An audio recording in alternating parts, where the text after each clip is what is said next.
Avant de plonger dans cette histoire incroyable, pensez à vous abonner à la chaîne et à activer la cloche. Ici, chaque récit a quelque chose à dire, et vous ne voudrez pas en manquer un seul. Un mécanicien noir répare le fauteuil roulant d'un garçon handicapé. Quelques jours plus tard, le jet atterrit. Dans une petite ville paisible du Tennessee, bordée par des champs de maïs et des routes à une seule voie, Derrick Coleman dirigeait un vieux garage installé à l'angle de Monroe Street. Le bâtiment, en tôle ondulée rouillée, portait encore l'enseigne délavée, Coleman Auto Repair, peinte à la main par son père des décennies plus tôt. Chaque matin, à 6 heures tapantes, Derrick levait le rideau métallique avec le même rituel silencieux.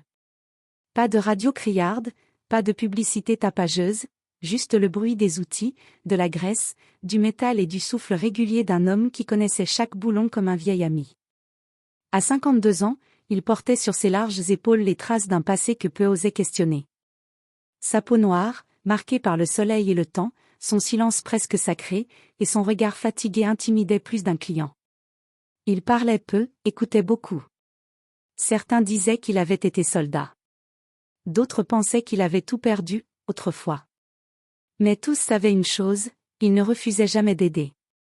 Ce jour-là, l'air était lourd.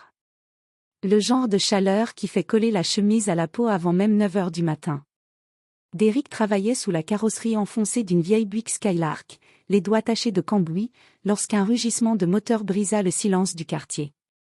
Un 4x4 noir de luxe, un Range Rover dernier modèle, freina brusquement devant le garage, soulevant un nuage de poussière rougeâtre. La portière côté passager s'ouvrit violemment, et une femme en tailleur crème, visiblement dépassée, en descendit en courant. Elle tenait dans ses bras un petit garçon, fin et pâle, dont les jambes pendaient mollement. Elle tenait également, difficilement, un fauteuil roulant disloqué, l'une des roues manquant complètement. Le visage de la femme était trempé de sueur et d'inquiétude. Elle avait cette expression crispée des mères qui ont tout essayé. « S'il vous plaît. » souffla-t-elle d'une voix essoufflée. « Mon fils, il a besoin de ce fauteuil. On doit prendre un vol médical pour Boston dans quelques jours. On a appelé partout. Personne ne veut ou ne peut le réparer. Ils disent que c'est trop spécifique, trop complexe, que c'est importé. » Derrick s'était levé lentement, essuyant ses mains sur un chiffon sale, observant la scène avec une intensité silencieuse. Son regard s'attarda d'abord sur l'enfant, dont les yeux fatigués mais vifs scrutaient timidement le garage. Puis sur le fauteuil, une pièce de haute technologie, adaptée sur mesure, mais rudement malmenée. Il ne dit rien pendant un long moment. Puis, sans commentaire, il s'agenouilla près du fauteuil. Il toucha les axes, examina le système de freinage, les articulations, la structure en fibre de carbone. Le garçon le regardait, un peu inquiet, un peu curieux. Il vit que l'homme ne fronçait pas les sourcils, ne disait pas « impossible » comme les autres. Puis, d'une voix calme et grave, Derrick dit simplement « Laissez-moi quelques heures. Je m'en occupe. » Le fauteuil était un modèle rare, conçu sur mesure pour des enfants à mobilité réduite avec pathologie lourde. L'étiquette sur le châssis indiquait qu'il provenait d'un fabricant allemand spécialisé dans la technologie médicale. La roue manquante n'était pas une simple roue de secours, elle nécessitait un système d'attache précis, un équilibrage spécifique, et des composants électroniques intégrés au mécanisme d'assistance. N'importe quel autre mécanicien aurait déclaré forfait. Mais Derrick, lui, observa l'engin comme s'il s'agissait d'un engin spatial tombé du ciel. Il ne se sentit ni intimidé, ni découragé. Pour lui, chaque boulon avait une logique, chaque faille une solution. Il referma les portes de son garage en silence ce soir-là, et alors que les lampadaires de Monroe Street clignotaient sous les insectes, il se mit au travail. Dans la pénombre de son atelier, illuminé par une seule lampe halogène suspendue au-dessus de l'établi, Derrick commença son autopsie mécanique. Il démonta le fauteuil pièce par pièce avec une précision chirurgicale. Les doigts recouverts de graisse noire et de résidus métalliques, il grava dans sa mémoire les courbes de l'alliage, les circuits internes, les systèmes de suspension, comme on mémorise les battements d'un cœur. Certaines pièces étaient tout simplement irréparables. Alors, il les fabriqua lui-même. À l'aide de métal récupéré, de roulements de vélo modifiés, de tiges qu'il usina à la main avec son ancien tour militaire, Derrick redonna vie au fauteuil. Il ressouda les fixations de l'armature, ajusta l'angle du dossier pour un meilleur confort postural, renforça le mécanisme des freins et remplaça les coussins usés par une mousse qu'il tailla lui-même dans son vieux matelas de secours. Puis, dans un geste qui n'était pas demandé, mais profondément humain, il ajouta un petit levier pliable à portée de main du garçon. Une invention maison. Quand on le déclenchait, un petit système de suspension faisait baisser légèrement le siège pour que l'enfant puisse atteindre seul le sol, sans aide. Ce fauteuil n'était plus seulement réparé, il était repensé. Il était maintenant un symbole d'autonomie, de dignité et de résilience. Quand le jour se leva, les premiers rayons du soleil traversèrent les vitres sales du garage, se posant sur l'objet désormais métamorphosé. On aurait dit un fauteuil neuf. Un fauteuil prêt à rouler, à porter un enfant vers un avenir qu'on croyait fermé. À 8 heures du matin, la mère revint. Elle sortit du SUV d'un pas pressé, des cernes profonds sous les yeux, encore tendus par l'angoisse. Mais elle s'arrêta net devant la silhouette de Derrick, debout à l'entrée, un chiffon à la main, et le fauteuil juste derrière lui. Elle avança, les mains tremblantes, et lorsqu'elle posa les yeux sur le fauteuil, elle fondit en larmes. Mon Dieu! C'est... Elle n'arrivait pas à finir sa phrase. Elle effleura les accoudoirs, les roues neuves, le siège repensé. Puis elle se tourna vers Derrick, bouleversée. Combien je vous dois? Il la regarda calmement, puis esquissa ce même sourire discret qu'il offrait à ceux qui venaient à lui sans haine. Ce garçon a besoin de bouger, pas de dette. C'est cadeau. Elle essaya de lui mettre de l'argent dans la main. Elle insista. Mais il recula légèrement, secouant la tête. Certains moteurs méritent juste d'être relancés. C'est tout. Puis il retourna tranquillement à son établi, où une vieille Ford attendait son tour, comme si la nuit n'avait été qu'un jour de travail ordinaire. Peu savaient qui était réellement Derrick. La plupart le voyaient comme un homme seul, muré dans ses routines. Mais ceux qui avaient vécu ici longtemps se souvenaient. Derrick Coleman avait été l'un des ingénieurs militaires les plus brillants de l'Air Force. Il travaillait autrefois sur des systèmes de propulsion pour avions de combat. C'était un homme que l'on consultait à Washington, un homme dont les mains avaient aidé à concevoir ce qui volait plus vite que le son. Mais ce que l'on disait moins, c'est qu'il avait eu un fils. Isaiah. Un petit garçon rieur, fasciné par les avions, diagnostiqué d'une leucémie foudroyante à 9 ans. Entre les délais d'assurance, les procédures militaires et les traitements expérimentaux, Isaiah n'avait pas survécu. Il était mort dans les bras de Derrick, dans un hôpital mal équipé, pendant que son père essayait encore de comprendre pourquoi on avait tant attendu. Depuis ce jour, Derrick avait quitté l'armée. Il avait vendu sa maison, s'était retiré de la haute technologie, et s'était installé ici, dans ce garage familial à moitié abandonné, pour réparer ce que les autres déclaraient bon pour la casse. Il ne cherchait pas la reconnaissance. Il ne voulait plus briller. Il voulait juste tendre la main, à sa manière. Il réparait les objets cassés, mais plus encore, il réparait ce que la société avait trop souvent négligé, les vies invisibles. Et chaque soir, quand il fermait son atelier, il mettait un vieux disque de blues, s'asseyait sur une chaise grinçante avec une bière tiède, et regardait le fauteuil vide que son fils n'avait jamais pu utiliser. Parce que ce que Derrick réparait vraiment, c'était le monde, morceau par morceau.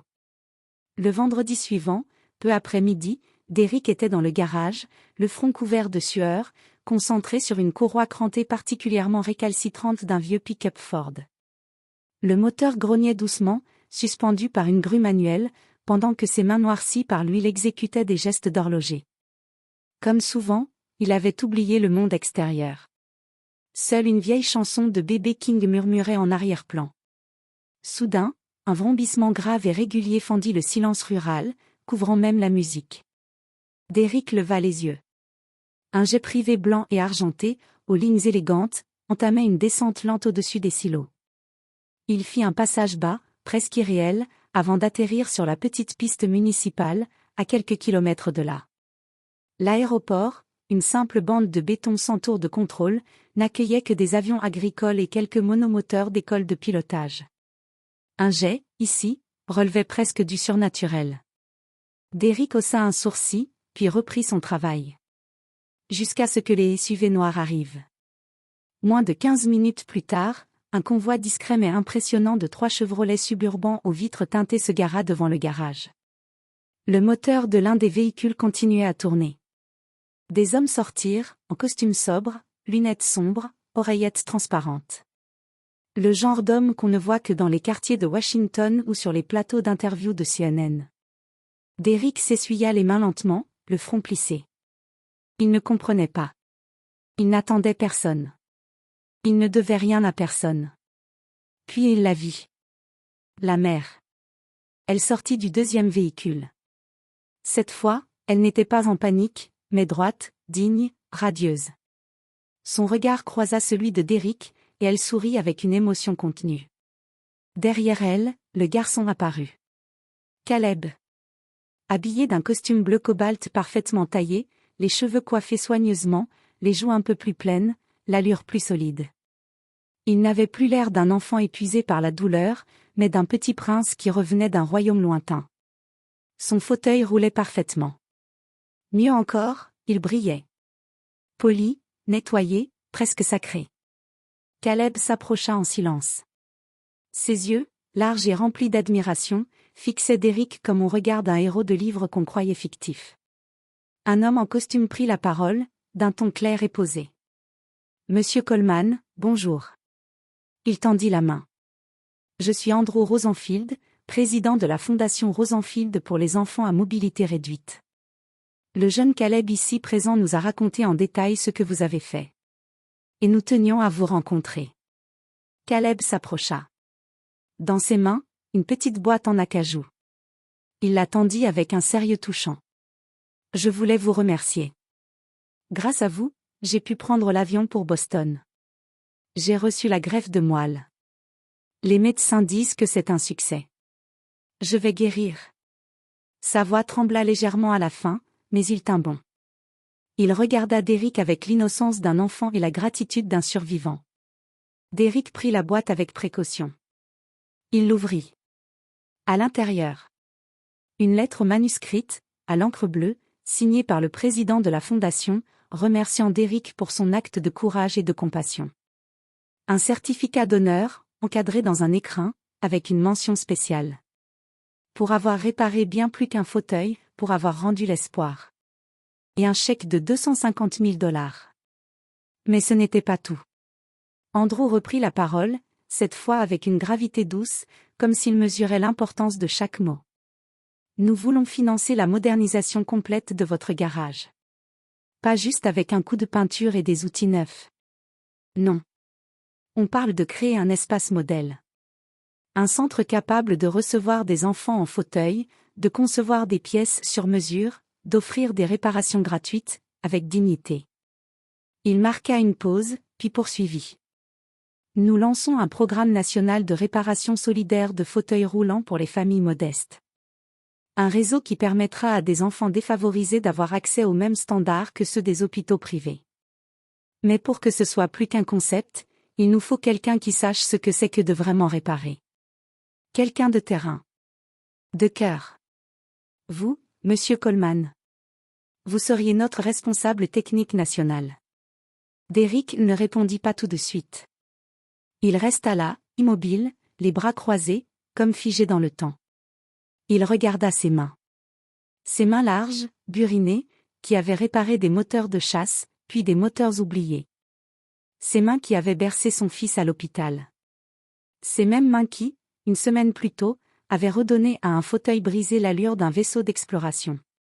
Puis son regard glissa vers Caleb. Le garçon le fixait avec un large sourire. Pas un sourire commercial, pas un sourire à prix. Un sourire pur. Plein d'espoir. Un sourire que seul un enfant sauvé peut offrir. Derrick sentit alors une chaleur étrange lui monter à la poitrine. Une tension longtemps enfouie qui se relâchait doucement. Une larme menaça, mais il l'arrêta d'un clignement de paupières. Puis, dans un souffle tranquille, il dit. « Alors je suppose qu'il y a encore des choses à réparer, hein ?» 8 mois plus tard, le vieux garage de Monroe Street n'était plus le même. Les tôles rouillées avaient laissé place à des murs en briques rénovés, un toit à panneaux solaires brillait sous le soleil, et un nouveau nom avait été apposé au-dessus de l'entrée, en lettres sobres mais puissantes. Centre Coleman pour la mobilité humaine. À l'intérieur, les outils modernes côtoyaient les vieux marteaux de Derrick, comme un mariage entre l'ancien et le nouveau monde. Des imprimantes 3D créaient en temps réel des pièces personnalisées pour fauteuils. Une rampe d'accès dernier cri permettait à tous d'entrer sans effort. Des familles arrivaient de Chicago, Houston, Atlanta, parfois même du Canada, pour faire réparer ce que l'on croyait perdu. Mais ce que les gens venaient chercher ici, c'était plus que des réparations. Ils venaient pour l'homme au regard silencieux, au geste calme, au cœur immense. Celui qui ne jugeait jamais. Celui qui ne refusait personne. Et Caleb? Il n'était plus seulement un bénéficiaire. Il venait chaque samedi. Il aidait à visser, à démonter, à prendre les mesures. Il posait 1000 questions, notait tout dans un carnet. Il voulait devenir ingénieur, comme Derrick. Mieux, il voulait être comme lui. Et souvent, quand un parent demandait timidement: « C'est vous, le mécanicien? Celui qui a réparé tout ça ?» Caleb répondait fièrement, en regardant Derrick avec une lueur dans les yeux. « Oui. Mais attention. C'est pas un mécanicien comme les autres. » Près de l'établi, sur un mur en bois brut, trônait une plaque gravée, offerte par la fondation, mais commandée en secret par Caleb lui-même. Elle disait: astérisque à l'homme qui a réparé bien plus qu'un fauteuil. Il a redonné du mouvement à un cœur d'enfant. Caleb J. Winton ***. Et chaque fois que Derrick posait les yeux dessus, il se souvenait de son fils. De cette nuit. Du fauteuil.